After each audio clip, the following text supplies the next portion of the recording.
آج ہمارے پروگرام میں ہمارے ساتھ موجود ہیں محترم ڈاکٹر ضیاء اللہ رحمانی صاحب، اور ایک بہت اہم موضوع پہ ہم آج ان کی ایکسپرٹیز بھی اسی موضوع پہ بہت زیادہ ہیں، تو ہم کچھ باتیں سنیں گے، کچھ اپنے علم میں اضافہ کرنے کی کوشش کریں گے۔ آپ کے تعارف میں یہ میں کہوں گا کہ انہوں نے اپنی ڈاکٹریٹ کی ڈگری اپنی لاء کی ڈگریز کے ساتھ انٹرنیشنل اسلامک یونیورسٹی اسلام آباد سے حاصل کی، اور آج کل ڈاکٹر صاحب ریجنل ایڈوائزر ہیں اسلامک لاء اینڈ جورسپروڈنس کے، یہاں ICRC ایک ادارہ ہے۔ ڈاکٹر صاحب کے تعارف میں صرف اتنا کہوں گا، اور پھر ہم ان سے بھی کچھ اور تھوڑا سننا چاہیں گے کہ ڈاکٹر صاحب نے اپنی PhD ہے، ڈاکٹریٹ ہے، وہ اسلامک یونیورسٹی سے، اور اس سے پہلے لاء میں جو ڈگری حاصل کی وہ بھی انٹرنیشنل اسلامک یونیورسٹی اسلام آباد سے حاصل کی۔ 12 سال سے ICRC کے ساتھ منسلک ہیں، ریسرچ کا کام کرتے رہے ہیں، کئی مقالے لکھے اور کتاب بھی آپ کی پبلش ہوئی۔ سب کے بارے میں ڈاکٹر صاحب سے ہم خود چاہیں گے کہ آپ ذرا کچھ اور اپنے بارے میں بیان کریں پلیز۔ بسم اللہ الرحمن الرحیم۔ السلام علیکم ورحمۃ اللہ وبرکاتہ۔ آپ نے نام بتا دیا اور میرا خیال ہے کہ کافی آپ نے تعارف کر دیا۔ میں بین الاقوامی اسلامی یونیورسٹی سے، جس طرح آپ نے فرمایا، وہیں سے میں نے گریجویشن کی، ماسٹرز کیا، اور پھر وہاں پہ میں پڑھانا شروع کیا۔ پہلے میں وہاں پہ اسلامک ریسرچ انسٹیٹیوٹ میں بحیثیت ریسرچر کام کرتا رہا۔ اس کے بعد میں وہاں faculty of Shariah and law میں جو ہے وہ بحیثیت لیکچرر اور بعد میں اسسٹنٹ پروفیسر کے طور پہ جو ہے پڑھاتا رہا، اور کوئی 12 سال تک وہاں پڑھایا۔ اور اس کے بعد یہ ایک بین الاقوامی ادارہ ہے، بین الاقوامی ریڈ کراس کمیٹی، اور ان کے ہاں ایک قانون کا شعبہ ہے جس میں وہ مسلمان ممالک کے اندر جو ہے وہ انٹرنیشنل ہیومینیٹیرین لاء کے ساتھ ساتھ جو اسلامی قانون ہے اس کا بھی کام کرتے ہیں اسلامی اداروں کے ساتھ مل کے۔ تو اس شعبے میں انہوں نے مجھے دعوت دی کام کرنے کی، اور پچھلے 12 سال سے ان کے ساتھ میں یہ کام کر رہا ہوں۔ اور اس وقت میں ایشیا لیول پہ کوئی 5-6 ممالک ہیں، جس میں پاکستان کے علاوہ جو ہے افغانستان ہے، بنگلہ دیش ہے، ملیشیا، انڈونیشیا، اور فلپائن ہے، اور برونائی ہے۔ یہاں پہ ان ممالک میں جو ICRC کے دفاتر میں اس قانون کے حوالے سے جو شعبہ کام کر رہا ہے، ان کو بھی میں ساتھ ساتھ سپورٹ کرتا ہوں، اور بعض اوقات بحیثیت ریسورس پرسن ان کے پروگرام میں مجھے جانا پڑتا ہے۔ ڈاکٹر صاحب، سب سے پہلے تو ہم ہمارے لیے بھی اور ہمارے سامعین اور ناظرین کے لیے بھی، جو آج کا ہمارا موضوع ہے سیر، ایک تو اس کی تعریف پہلے آپ مختصراً بیان کر دیں، اور پھر اس کی ایک ہسٹری رسول اللہ صلی اللہ علیہ وسلم کے دور سے لے کے اور آج تک اس کا ایک اگر احاطہ کر سکیں تو۔ سیر کا جو لفظ ہے یہ عربی کا لفظ ہے، اور یہ سیرت کی جمع ہے بنیادی طور پہ، اور سیر کا مطلب ہے کنڈکٹ، یا یعنی زندگی، یا جو ایک انسان کا طور طریقہ ہوتا ہے اس کو بیسیکلی سیرت کہتے ہیں، اور پھر اس کی جمع ہے سیر، جیسے میں نے عرض کی۔ اور ابھی چونکہ اسلامی تاریخ کی جو 1400 سال کا ایک عرصہ ہے، اس میں اس حوالے سے بہت سارا انٹلیکچوئل کام ہوا ہے، اور ہمارے فقہاء نے اس پہ بہت سارا کام کیا ہے، اور اب بھی اس پہ ظاہر کام ہو رہا ہے۔ تو اس لیے یہ ایک اصطلاح بن گئی، جیسے ایک ٹرمینالوجی بن جاتی ہے۔ تو ایک تو اس کی لٹرل میننگ ہوتی ہے، یا جیسے ایک زبان میں اس کا مطلب ہوتا ہے، اور پھر یہ کہ اس کی ایک جو اصطلاحی مطلب ہوتا ہے کہ اس اصطلاح کے ساتھ ایک خاص جو ہے فیلڈ جو ہے وہ اٹیچ ہو جاتا ہے۔ اس لیے سیر جو ہے بیسیکلی جب سیرت پہ، رسول اللہ صلی اللہ علیہ وسلم کی سیرت پہ مسلمان سیرت نگاروں نے اور فقہاء نے اور مفسرین نے ان نے لکھنا شروع کیا، تو شروع میں تو سیرت پہ جنرلی لکھا جاتا تھا، پھر اس میں کچھ لوگوں نے آپ صلی اللہ علیہ وسلم نے جس طرح جنگ اور امن کے معاملات کو ڈیل کیا، اور اس پہ لکھنا شروع کیا، اس پہ ایک خصوصی توجہ دی۔ اور پھر یہ کہ اس میں جیسے ہم غزوہ کا لفظ استعمال کرتے ہیں، مغازی کا لفظ جو ہے وہ بیچ میں جو ہے وہ آ گیا کہ یعنی جیسے کتاب المغازی اور کتاب السیر، پھر آہستہ آہستہ اس کو کہا جانے لگا۔ تو سیر جو ہے یہ وہ علم ہے کہ جس میں رسول اللہ صلی اللہ علیہ وسلم نے جتنے بھی وہ معاملات ہیں کہ جس میں جنگ اور امن کے معاملات جہاں پہ آتے ہیں، اور جہاں پہ غیر مسلموں کے ساتھ جنگ کے معاملات میں یا امن کے معاملات میں، یا جیسے کوئی غیر مسلم کسی اسلامی مملکت میں رہتا ہے تو اس کی کیا حیثیت ہوگی، وہ جیسے معاہد کی حیثیت ہوتی ہے. ایک زمانے میں ایک ذمی کی اصطلاح ہوتی تھی، تو جو اہل ذمہ کے معاملات تھے، یا یہ کہ جو مسلمان ملک کے اندر کوئی مسلمان گروہ ہوتا ہے جو کافر نہیں ہوتا لیکن وہ مسلمان مملکت کے خلاف لڑنا شروع کر دیتا ہے، تو باغی وہ کہلاتے ہیں.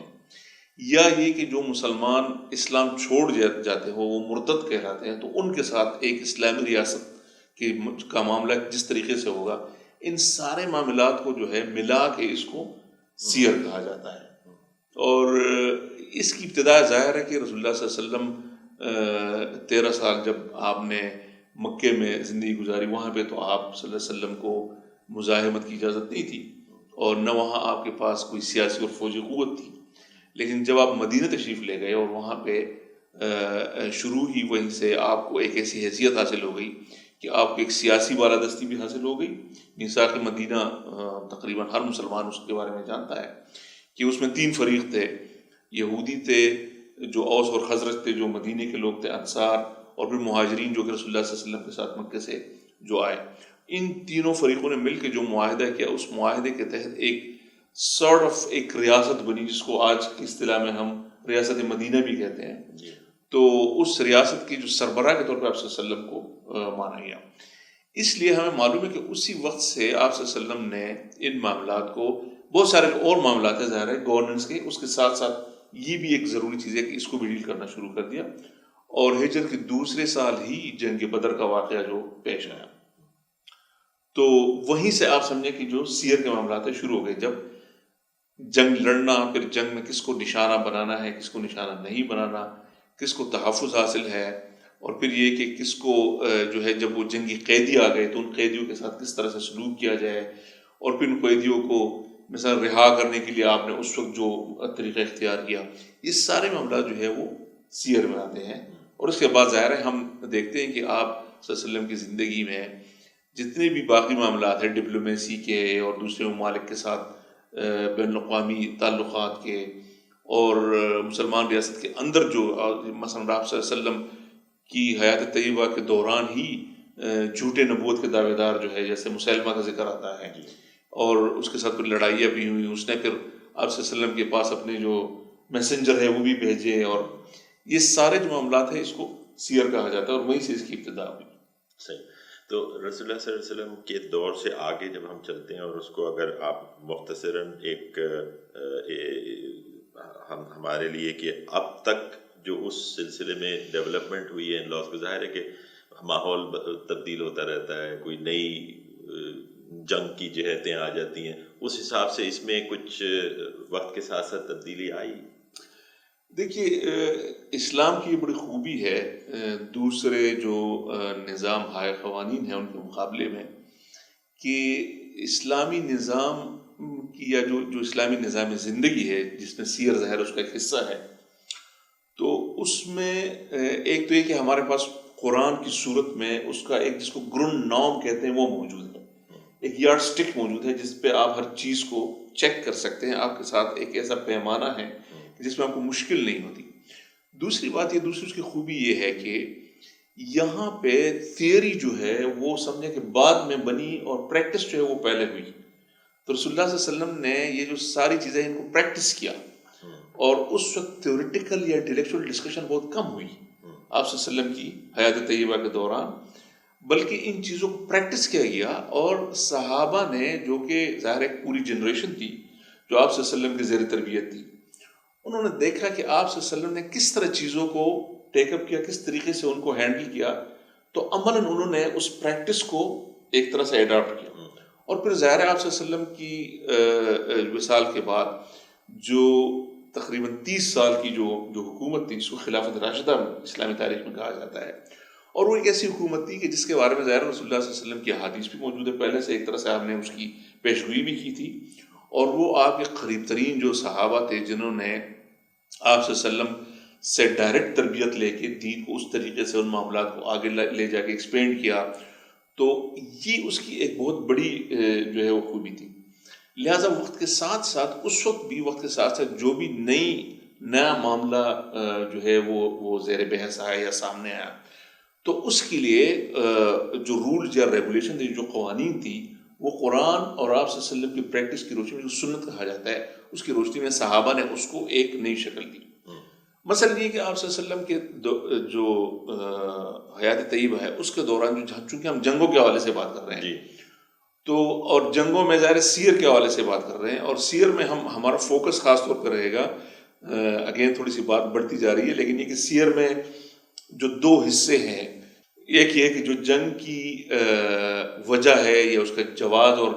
یعنی حرمت ہے کہ کیا جنگ جائز ہے یا ناجائز، اور ایک یہ ہے کہ جنگ جو بھی ہو لیکن اس کے آداب کیا ہیں، اس کو کیسے کنڈکٹ کیا جائے۔ تو جس طریقے سے آپ صلی اللہ علیہ وسلم نے جنگ کو کنڈکٹ کیا، اسی طریقے سے صحابہ نے اس کو کنڈکٹ کیا۔ اس کے بعد مثال کے طور پہ آپ صلی اللہ علیہ وسلم نے جتنی بھی زیادہ جنگیں لڑی، وہ ظاہر ہے ایک طرح سے آپ سمجھیں کہ آج کی اصطلاح میں وہ ایک انٹرنیشنل آرم کنفلکٹ تھا، چونکہ وہ دوسری قوموں کے کفار کے مشرکین کے خلاف جو لڑی گئی۔ اس کے بعد ہم دیکھتے ہیں کہ حضرت ابوبکر رضی اللہ عنہ کے دور میں سب سے پہلے جو ان کو جنگ پیش آئی، وہ ان کو ایک اندرونی بغاوت کا سامنا، مانعین زکوٰۃ کے خلاف انہوں نے جو جنگ لڑی۔ اس کے بعد ہم دیکھتے ہیں کہ حضرت عمر کے زمانے میں پھر ایک انٹرنیشنل آرم کنفلکٹ کا ایک زمانہ تھا کہ ایک دوسری قوموں کے ساتھ لڑائیاں ہوئی۔ حضرت عثمان رضی اللہ عنہ کے دور میں، حضرت علی رضی اللہ عنہ کے دور میں آ کے پھر ان کو ایک انٹرنل آرم کنفلکٹ کا سامنا کرنا پڑا، اور وہ ایک ڈفرینٹ اس لیے تھا کہ وہ جن کو ہم خوارج کہتے ہیں، حضرت علی رضی اللہ عنہ نے کبھی بھی ان کو غیر مسلم ڈکلیئر نہیں کیا، لہٰذا ان کے ساتھ جو جنگ ہوئی اس کے جو ایتھکس تھے یا جو آداب تھے اور یا اس کے جو رولز تھے، مثال کے طور پہ اس زمانے میں جو بھی رولز تھے انٹرنیشنلی جو نارمز تھے، ان نارمز کو حضرت علی رضی اللہ عنہ نے تھوڑا سا ڈفرینٹلی اس میں ڈیل کیا۔ ایک انٹرنل آرم کنفلکٹ کے حوالے سے جو رولز تھے وہ اسلام میں بہت شروع سے اس طریقے سے وہ آئے۔ تو یہ جو آپ فرما رہے ہیں، بالکل وقت کے ساتھ ساتھ جتنی بھی ضرورت بڑھتی گئی تو یہ چیزیں جو ہیں اس کو دیکھا گیا، اور اس کے لیے رولز بھی وجود میں آتے گئے، چونکہ ہمارے پاس ایک بہت خوبصورت اور ایک بہت سسٹمیٹک جو ہے ایک طریقہ موجود ہے لیجسلیشن کا، جس کو ہم اجتہاد کہتے ہیں، کہ اس طریقے سے آپ کسی بھی نئے ایشو کو قرآن اور سنت کی روشنی میں کس طریقے سے اس کے لیے حل تلاش کر سکتے ہیں، یہ چیز موجود تھی۔ خلافت راشدہ کے دوران ہی جو یعنی تابعین تھے، انہوں نے انٹلیکچولی اس پہ تھوڑا سا کام شروع کیا، لیکن تابعین کے بعد جو اگلی نسل آئی، پھر اسلامک جو جورسپروڈنس ہے اس نے بڑی ترقی کی، اور مسلم جیورسٹ نے جو ہے زندگی کے تمام جو معاملات ہیں اس پہ انٹلیکچوئل بہت سارا کام کیا، اور اس میں یہ جو پہلو تھا، جو جنگوں کا جو ایتھکس آف وار ہے، کہ جنگ میں جو اخلاق ہے وہ کیسے اخلاق ہوں گے،